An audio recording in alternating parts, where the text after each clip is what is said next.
Good evening and welcome to Poland Daily. I'm Nicholas Richardson and this is the news.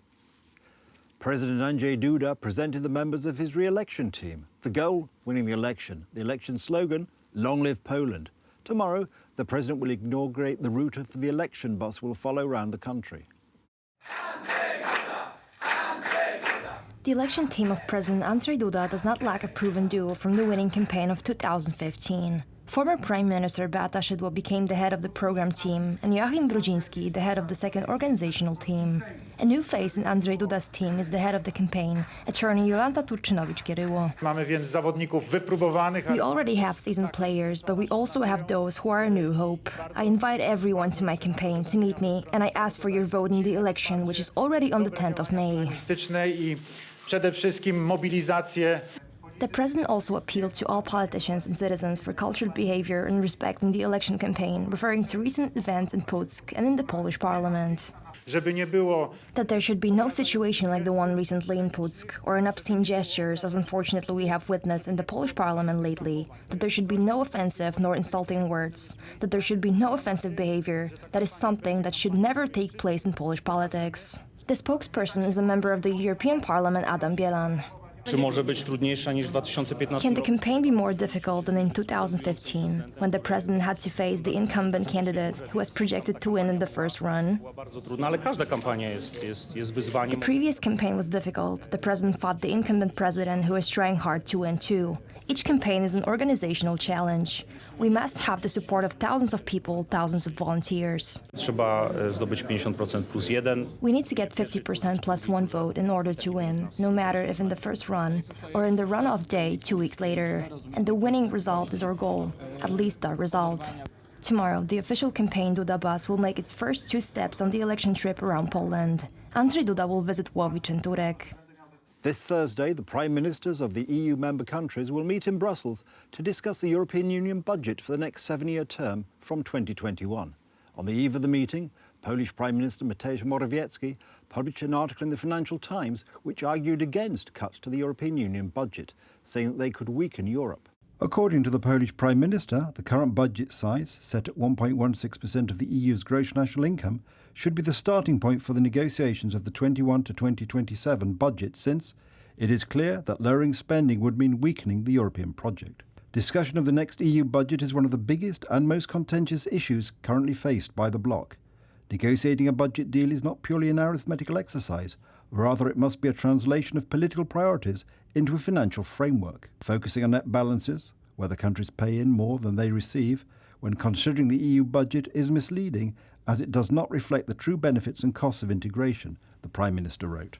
He gave the example of the Visa Group, V4 countries, comprising the Czech Republic, Hungary, Poland and Slovakia, which, in 2010 to 2016, received net funds from the European Union that constituted between 1.5 and 4% of their GDP. However, the outflow of dividends and property incomes from V4 to investors located in 15 countries of the so-called old EU reached between 4 and 8% of the V4 countries' GDP in the same period. The Polish Prime Minister concluded with the statement, "We should be more ambitious about the size of the next multinational financial framework in order to address a range of priorities. A strong, safe and prosperous Europe requires proper financing. We simply cannot afford to spend less." The Parliament of Estonia has condemned attempts by the Russian Federation to rewrite history by denying the role of the Soviet Union as one of the main initiators of World War II and attempting to lay the blame on the victims of the aggression. This clearly supports Polish efforts to present the facts about the Molotov-Ribbentrop Pact and the resulting Soviet attack on Poland in 1939. The Estonian parliament has passed a resolution that underlines that World War II became possible only after the non-aggression treaty between the National Socialist Germany and the Soviet Union was signed on August 23, 1939, together with its secret protocols which provided for the partition of Polish and other territories. Estonians put the blame for the war, genocide, mass deportations and loss of life and freedoms firmly on Nazi Germany, the Communist Soviet Union and other totalitarian regimes. Members of the Estonian parliament also asked the government to support activities that promote historical memory and remembrance in Estonia and the member states of the European Union. Agents of the Central Anti-Corruption Bureau, or CBA, searched 2 apartments belonging to the President of the Supreme Audit Office, Marian Banash. The officers of the CBA also entered Banash's office. According to the Supreme Audit Office's spokesperson, both representatives of the Supreme Audit Office and the Building Security were against CBA's actions.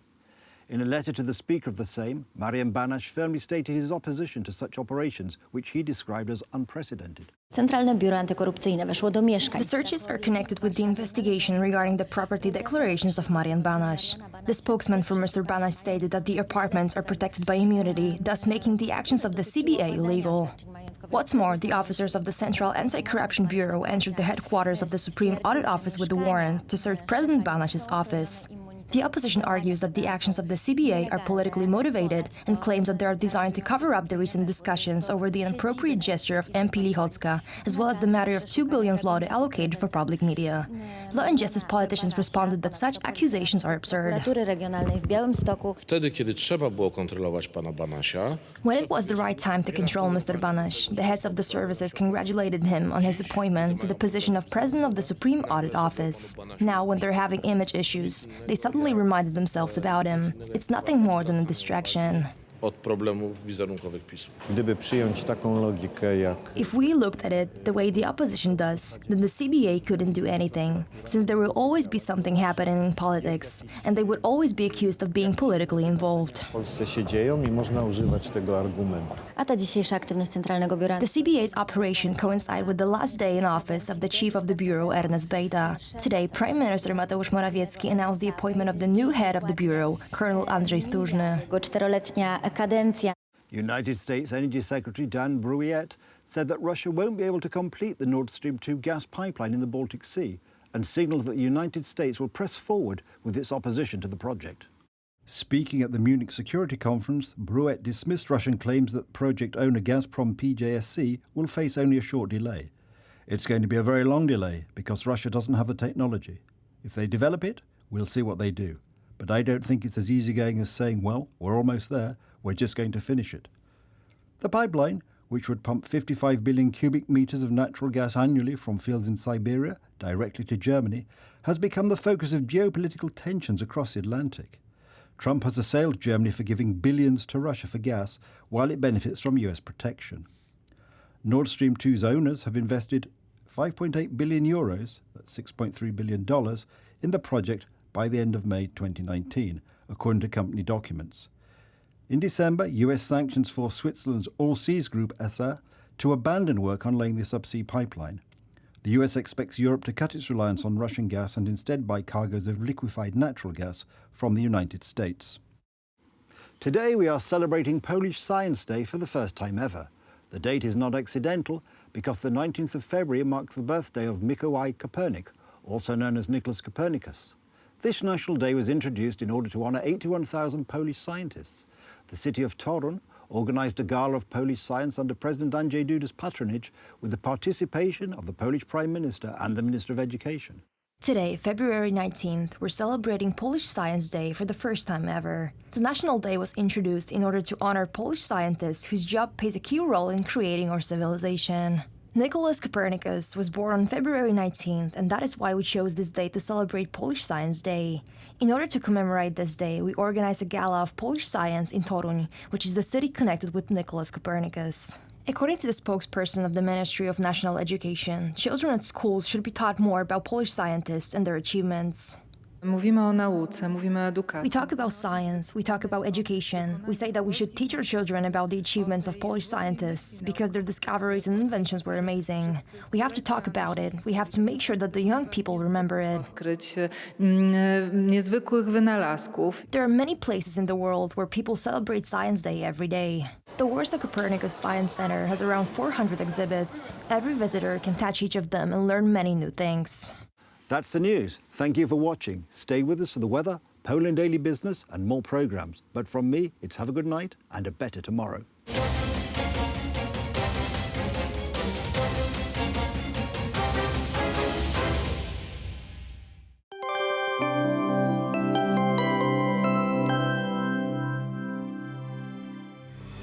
Welcome to Poland Daily Weather. Let's take a look at the forecast for tonight.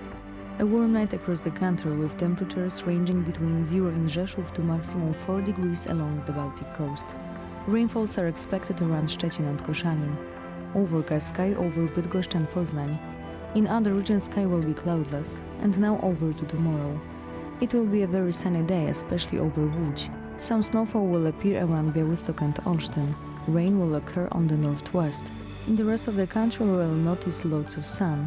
The temperature will range from 4 degrees in Białystok to 7 degrees in Wrocław and Zielona Góra. Let's see the forecast for the following 3 days.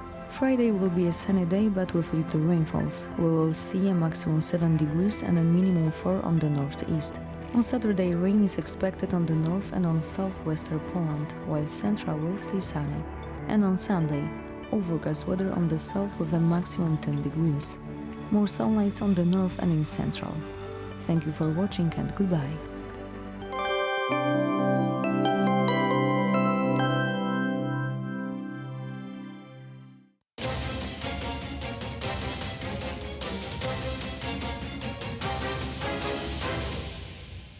Poland Daily Business Edition, and tonight our guest is Artur Wróblewski of Lazarski University. Sir, welcome to the show.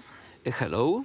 And let us start from this International Security Conference in Munich last weekend.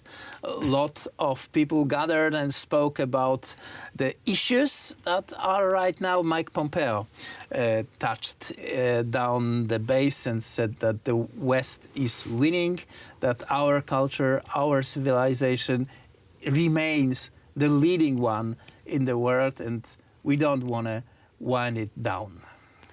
And he also added that the rumors about the death of the West and cooperation between the Western countries are grossly exaggerated. Are they? Pointing to the beautiful record of cooperation between the European Union and the United States, despite all those claims by, for example, President Steinmeier of Germany or President Emmanuel Macron of France. And what I like in the speech of the Secretary of State, Mike Pompeo, is that he gave the evidence, the hard evidence of wonderful cooperation between the European Union, European countries and the United States. For example, he reminded that the United States is contributing a lot of money to, for example, so-called European Deterrence Initiative. It was called before Europeans Reassurance Initiative. It was started in June of 2014 by Barack Obama with $3.4 billion. And now the United States last year spent $6.5 billion. So President Trump significantly increased the amount of money for this deterrence security, and from this money is financed, for example, the Operation Atlantic Resolve, which is defending this part of Europe we are here, and the money goes, for example, to the budget for helping Ukraine. And besides this, one more important element. Mike Pompeo also told about the contribution support for Free Seas Initiative with $1 billion to help increase money for infrastructure projects, especially energy projects in this part of Europe we call Free Seas Initiative started by Poland and including 12 states, including Austria from Central and Eastern Europe. This very Free Seas Initiative is also shown by West as an example of split and divide in Europe from the point of view of France or Germany. This is an example of American influence that is seen as a threat by those countries because Poland is supposed to be a kind of neo-colony of the rich Western countries as well as other countries of our region. Of course, by having more US influence in our Central European region, to some extent we are pushing out German influence, and Germans are still thinking and reasoning in terms of Mitteleuropa, the region where they have influence, leverage, and they cooperate with Russia, As what the- to do or what not to do in our part of Europe. But we don't want this German nor neither Russian influence. We want someone else to play on the fiddle, to play important role. And the United States is this partner Poland and other countries needs in order to keep equal distance in diplomacy between Germans, between Russians. And one more evidence of American involvement, engagement and loyalty to our countries in this part of Europe. We have to remember about vitality of NATO. We started new initiative, defense initiative, deterrence initiative in NATO. It's called 4x30, so-called readiness initiative, which also is promising to contribute more, especially American troops, to NATO, to defense of eastern part of our NATO The initiative you are partnership. mentioning is basically keeping the troops ready to strike within hours or Within days from being 3 called rather hours, than 2 months. days. and Exactly. years. So it shows that this initiative of very high readiness, joint task forces ready to act quickly and supported by the United States. Let's be serious. Without the United States contribution, engagement, there would not be any deterrence in terms of military deterrence in our part of Europe and in NATO. United States is a serious player, not France. That's why I'm not taking seriously all those announcements by President Macron, for example, that we need more autonomy, strategic autonomy, that we need to build European army. This is fantasy. He's not serious because France could have shown in the past more seriousness in building common European foreign policy and defense policy, and they did nothing except wanting to sell us, for example, the Caracal helicopters or its own military hardware. We don't need French military hardware. We need talking seriously about cooperation in terms of deterrence, and France is not ready to spend as much money as the United States to help our region. Artur Wróblewski of Lazarski University. Sir, thank you very much for this Thank you very much. conversation. And that was it for tonight's Poland Daily Business.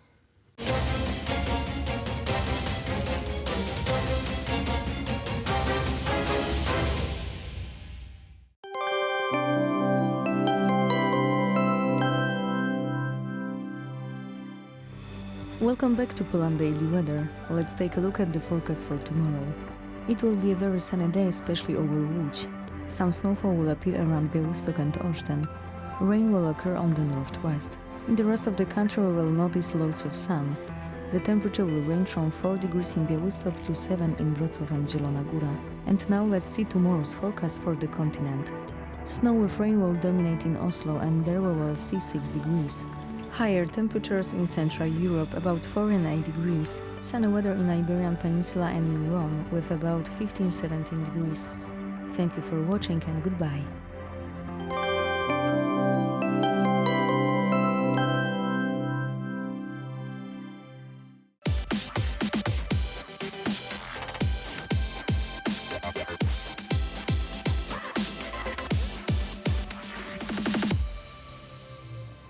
Good day, everyone. My name is Maria Kądzielska, and you are watching Poland Daily Culture.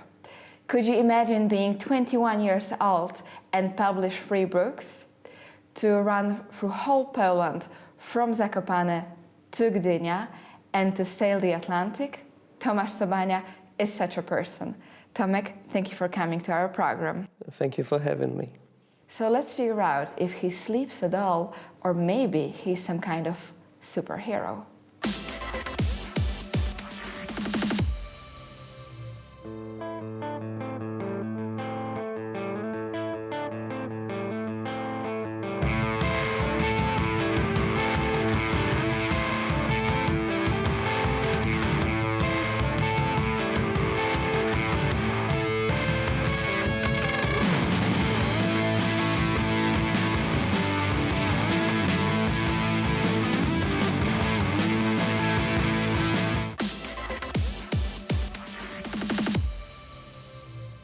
Tomek, as a young boy, you were writing about adventures, and eventually you got your own adventure.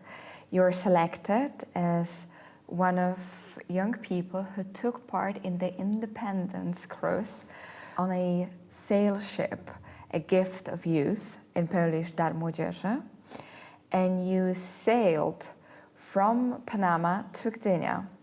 And also you took part in the World Youth Days in Panama. So let's start from the very beginning. How did this journey start? Well, it all started about 2 years ago when I found out about the competition that was connected to this huge cruise around the world that was about celebrating Polish 100th anniversary of Polish regaining independence. So that was a very important moment. The prize in this competition was taking part in this huge cruise and also taking part in the World Youth Days in Panama. So when I learned about that, I thought to myself, oh my God, I have to do this. I have to be part of this huge cruise. So that's why I took part in the competition. I prepared myself, and eventually I was one of the winners. Let's start with the Youth World Days in Panama. As I understand, you were hosted by local families there. How did it look like? How did daily life of people in Panama look like? It's totally different than living in Poland. Maybe because it's like people live much more outside, you know? It's not like they're trapped in the houses. There's a totally different weather. On January it was 35 degrees, so we were very happy because in Poland it was like -5 at that time. We were very happy about it, and that's why the lifestyle there is much different, and also their temperament, their characters are much different, so they have another ways to spend their time, their free time, you know. And I've been taking part in Panamanian fiesta, which was about running away from bull. So I was running away from bull on the horse, actually, in Panama. So this is completely different world right there.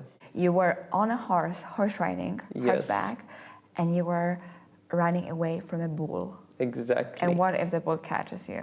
That would be bad, definitely, but I For was the horse not alone. or for you? I don't know.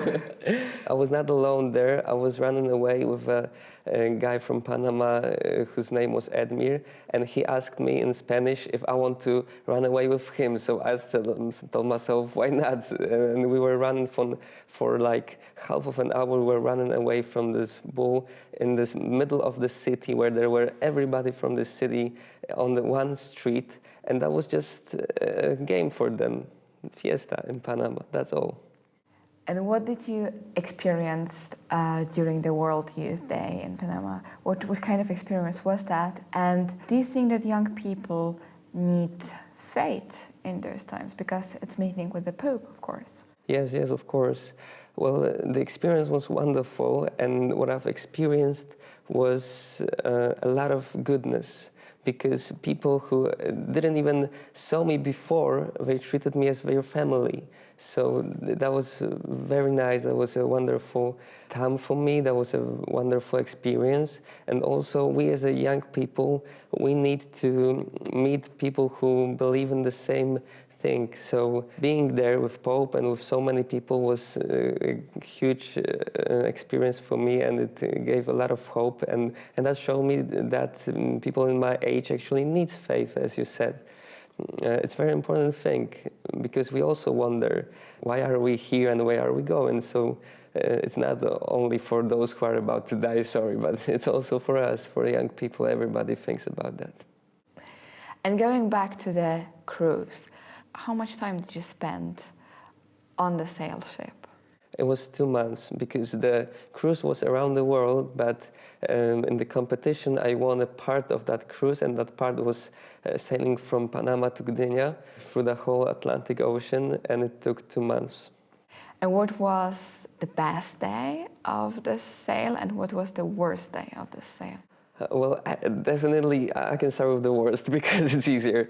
Definitely, there was a storm on Atlantic, and it didn't last for 1 day. It lasted for 3 days and 3 nights, and all the time everything shaken. We couldn't stand normally, we couldn't eat normally, we couldn't sleep normally. It was very hard, and after these 3 days, I was wondering if I'm still alive or not. It was very hard. But eventually we went out of the storm and we went to La Manche Canal, and after that the sea was calm. And the best day, I think, it wasn't actually on the sea. I think it was when we were in Miami, Florida, and there we went on a huge party, a huge prom, or how to call that. It was a huge event in a hotel close to Miami Beach there, and it was a fantastic event. And I took part in it only because I wanted so bad that I found out how to get there, because it wasn't easy. To get there, I had to be on the list, and I wasn't on this list. And I had to be 21. I was 20, and I had to have a uniform, and I didn't have uniform. So I borrowed the uniform from one guy, I borrowed the shoes from another, and the cap from the third guy, and I changed with my friend so that I can be on that list, and I went to this hotel, and I was on that party, and I was seeing all that stuff and telling myself, oh my God, how good it was that I didn't give up on that road, because if I would said myself, it cannot happen, because there are so many obstacles, then it wouldn't happen. And right now I can tell I was there in Miami in this huge hotel, and I've been on that party. So I think that was the best day of this cruise. Sounds fantastic. So how would you sum up the whole cruise from Panama to Gdynia?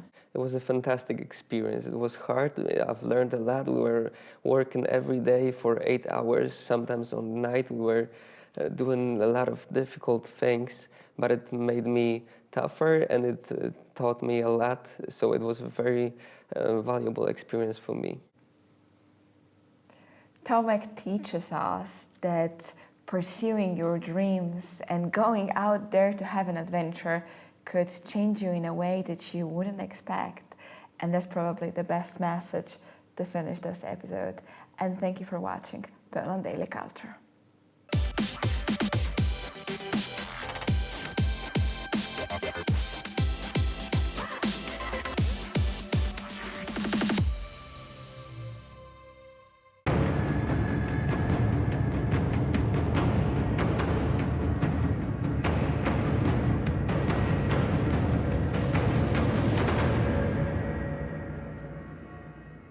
Welcome back to Poland Daily History with me, Nicholas Richardson. And our canter through the course of Polish history has brought us to the Napoleonic Wars. And I'm discussing this in the studio with Professor Krzysztof Jabłonka.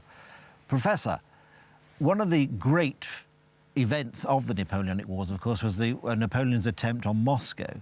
How great was the Polish contribution to that venture? Dodać należy, że Polacy uchodzą za najwierniejszych sojuszników Napoleona. Poles are considered to be the most faithful ally of the Napoleon. Even the French people betrayed him, but Poles never did.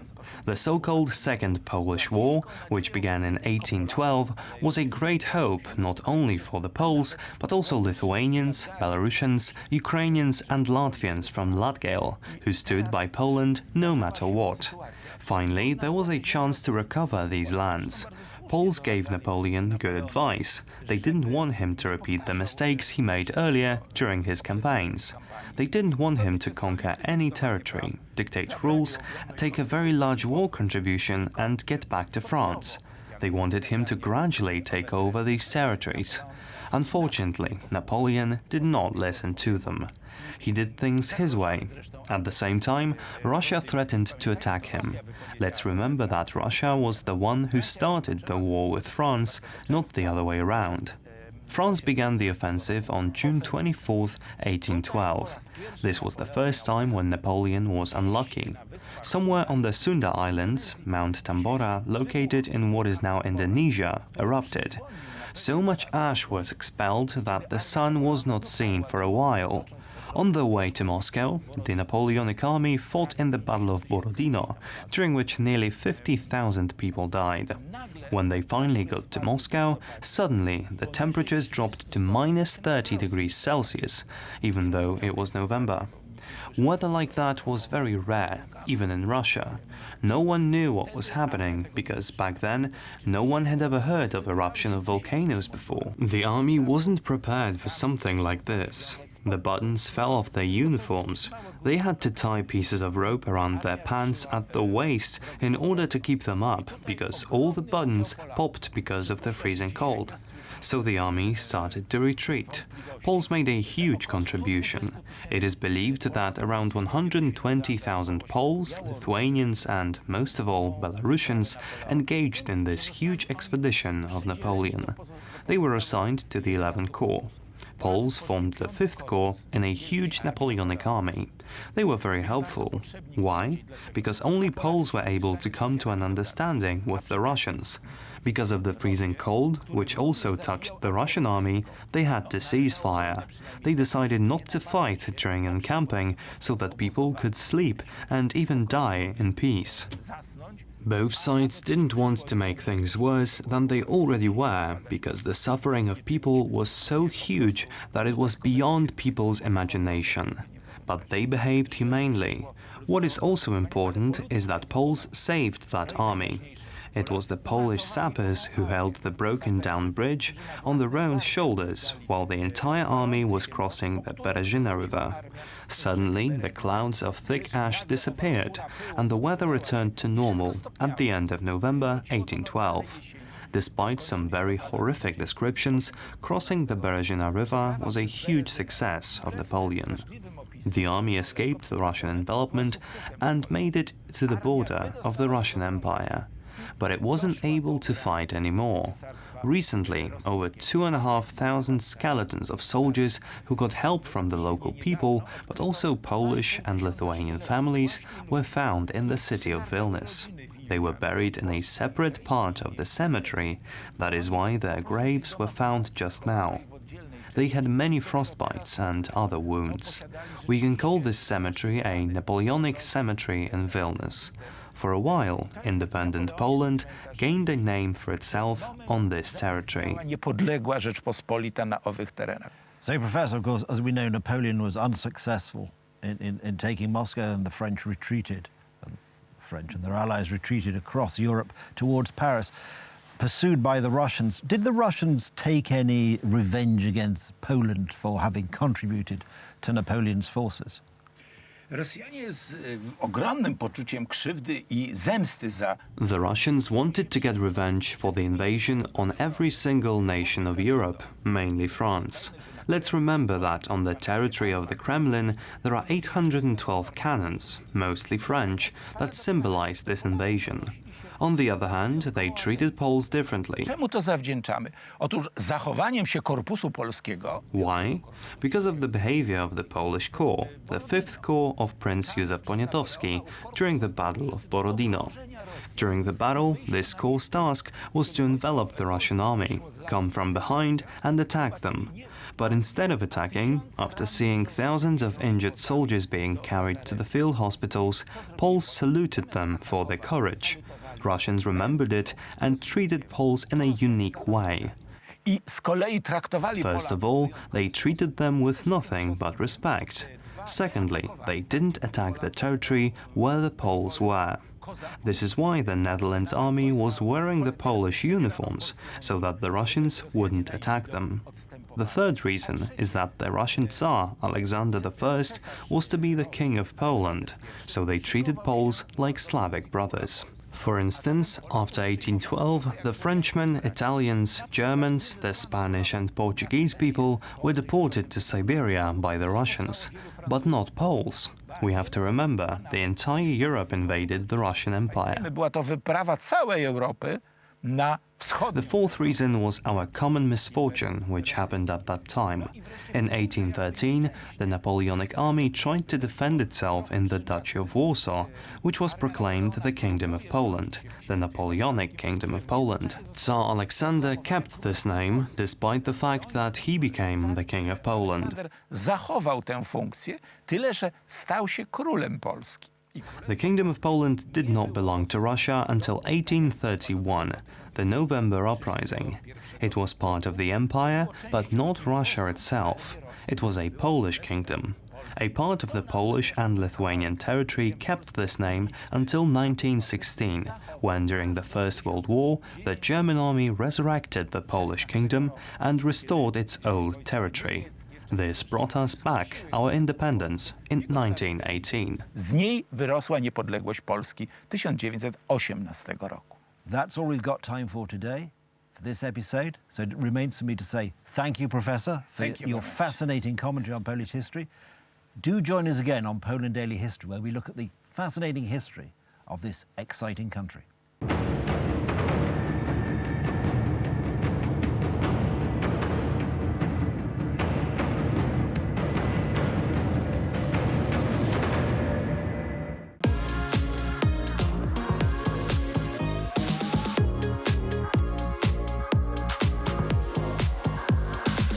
Welcome to Poland Daily. In the next few episodes, we are going to take you around Kielce in the Holy Cross Mountains. We're going to talk to a statue of Jan Karski, see what it has to say. We are going to see the bishop's palace in all its splendor. And we'll look at a Stone Age quarry on the edge of town where Cro-Magnon man lived once upon a time, and where we live now. After that, we'll stay the night in a beautiful fortress. Yes, we're going medieval, not only with the fortress, but also with two castles, Mirov and Bobolice. These are twin castles over on the edge of Silesia. That is where Świętokrzyska gives way to Silesia. Mirov is being renovated, and Bobolice is the splendid finished product. So, lots of excellent stuff ahead. Stay with us for more of Poland Daily Travel. Why do we do it? We do it for you. Like us on Facebook, Poland Daily Travel, and like us on YouTube at Poland Daily Live. Thanks for watching. We really appreciate it. Hello, everybody, and welcome to another edition of Poland Daily Travel. We're in a very interesting place today, this morning that is, on a beautiful morning right at the cusp of January and February. We are in the castle, or the fortress, I should say, at Sobków, which is about 20 kilometers from Kielce in the beautiful Holy Cross Mountains, one of my favorite places in Poland. Now, you can see why if you look around me. Just see what's behind me. This fortress is built in a U shape, and it was completed in about 1577. So that's even before Queen Elizabeth was on the throne of England. That's 100 years before Sobieski fought at Vienna. It's 200 years before there was a United States of America. So you can see it's not the most ancient fortress, but it's 450 years will do. So it's a very solid, a solid place.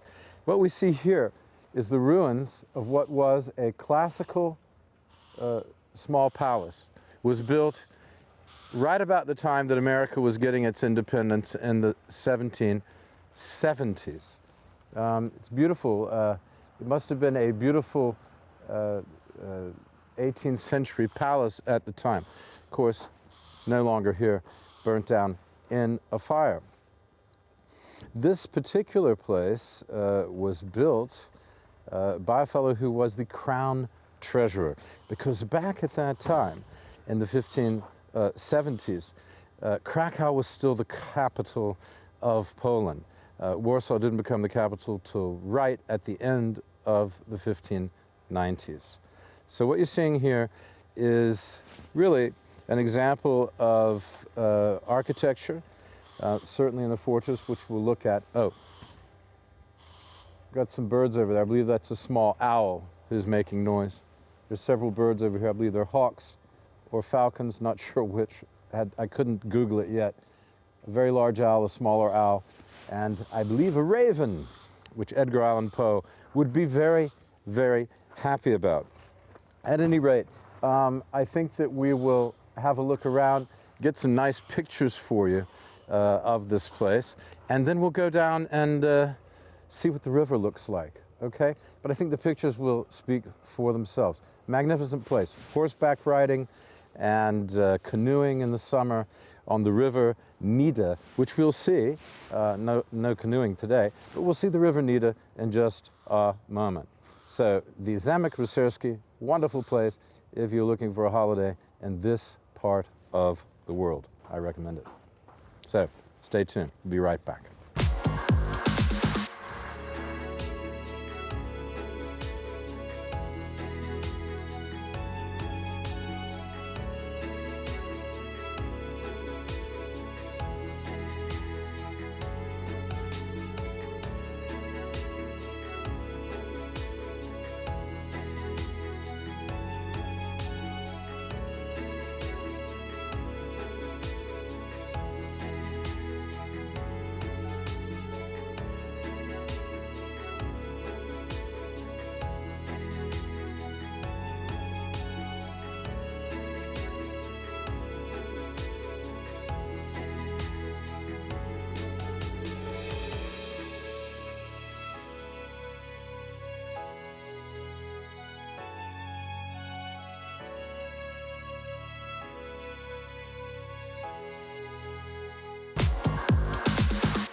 Hello everybody and welcome back.